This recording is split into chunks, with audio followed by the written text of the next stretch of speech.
ครับตอนผมไปฝึกหลักสูตรจู่โจมที่อังกฤษครูฝึกเคยเล่าตำนานท้องถิ่นให้ฟังเรื่องของ Beast of Chevodong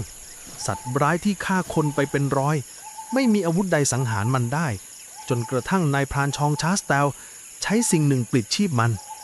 อะไรหรือคุณชาติลุงใหญ่เงยหน้าถามกระสุนเงินครับ